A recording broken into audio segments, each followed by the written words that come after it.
Hai teman-teman, kembali berjumpa dengan Kanala. Di video kali ini kita mau bahas 3 saham yang Kanala lepas di tahun 2025 ini, tapi sekarang masih masuk watchlist kita. Nah, untuk kamu yang ingin tahu saham apa yang masih rutin Kanala beli tiap bulan, bisa cek playlist video ini, linknya ada di deskripsi ya.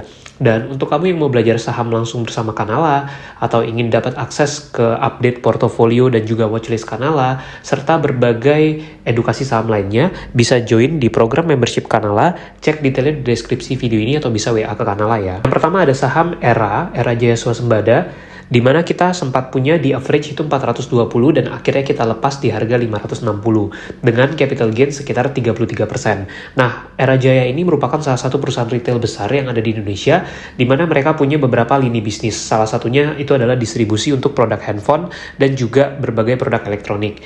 Nah, ini gambaran harga saham Era Jaya secara year to date itu naik 29%.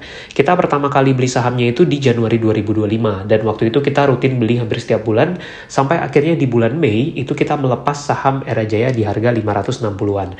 Nah, kenapa waktu itu kita lepas? Karena kita waktu itu melakukan rebalancing ke saham-saham di US market. Jadi kita lihat opportunity-nya lebih menarik di US.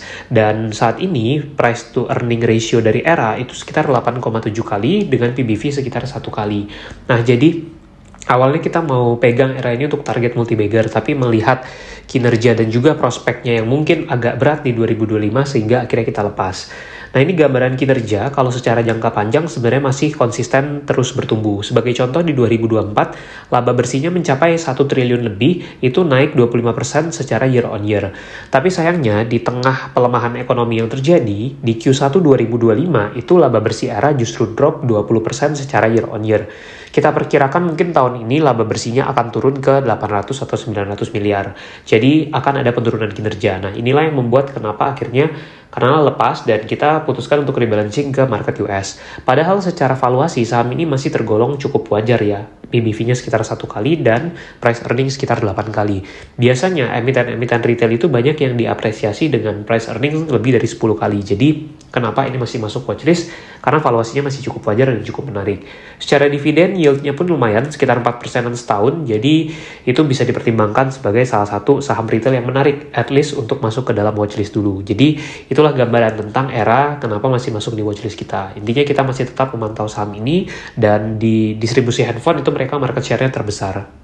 Buat kamu yang mau belajar saham langsung bersama Kanala kembali mengadakan webinar di bulan Agustus 2025. Kita akan mengadakan webinar dengan tema borong cuan dengan analisis fundamental dan foreign flow. Inilah detail materi yang akan dibahas di webinar tersebut. Kita akan bahas dan nantinya juga peserta akan mendapatkan rekaman webinarnya serta materi webinar. Untuk pendaftaran webinar bisa langsung WA ke Kanala dan bisa juga cek di website kanala.id ya. Sampai jumpa di webinarnya. Yang kedua ada saham HRTA, Harta Dinata Abadi, di mana kita waktu itu koleksi mulai dari April 2025. Waktu itu setelah booming emas yang terjadi, terutama setelah Lebaran, kita akhirnya tertarik dan masuk ke saham HRTA, lalu average-nya di 637. Tapi akhirnya di bulan Mei kita juga lepas, cut loss jatuhnya itu di harga 630 dengan loss sekitar 1,1%. Nah, kenapa akhirnya kita lepas saham HRTA? Tadi alasannya juga rebalancing ke market US, tapi kita juga lihat bahwa di Q1 itu terjadi lonjakan laba bersih yang sangat signifikan. Nah, untuk kuartal-kuartal berikutnya, perkiraan kita akan ada normalisasi kinerja, sehingga mungkin growth laba bersihnya tidak setinggi seperti di Q1.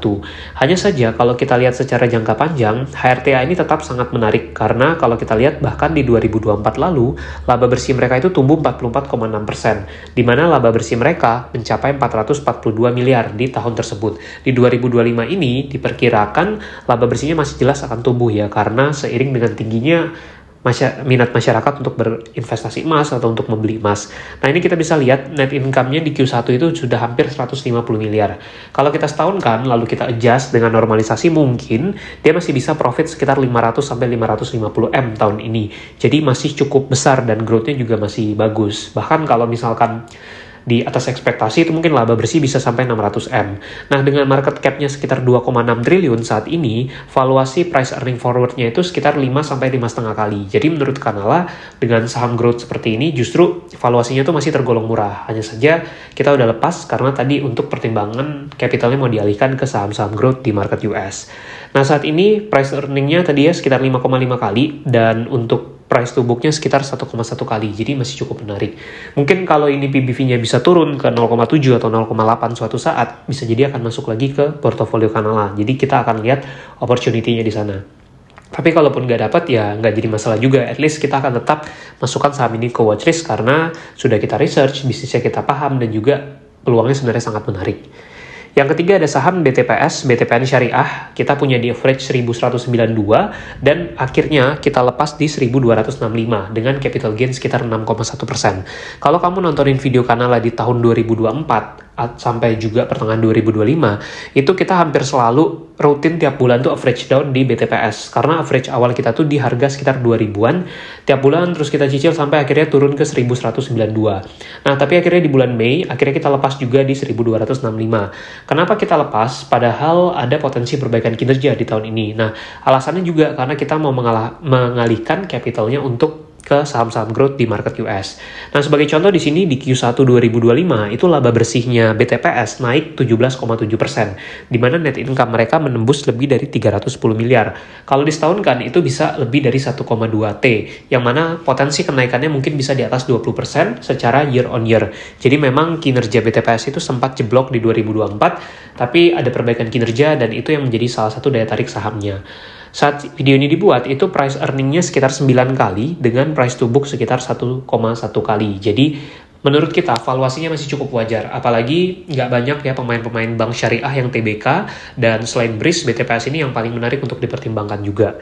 Nah, gimana potensi ke depan dan kenapa masih masuk watchlist? Karena satu, potensi perbaikan margin. Kalau misalkan nanti suku bunga bank sentral itu turun, lalu cost of fund dari BTPS bisa turun, dan pencadangan mereka mengecil, maka laba bersihnya pasti akan terbang dan bisa balik ke level 2022 atau 2021. Nah, ketika itu terjadi, kemungkinan sahamnya ini akan diapresiasi dengan PER yang lebih tinggi. Misalnya seperti historical dulu PER-nya bisa 12 atau 13 kali. Kalau itu terjadi, potensi capital gain-nya ada. Tapi at least buat kita sekarang, kita lebih tertarik untuk taruh di market US. Nah, kalau rebound, at least masih masuk watchlist lah dan bisa kita pantau terus ke depannya seperti apa.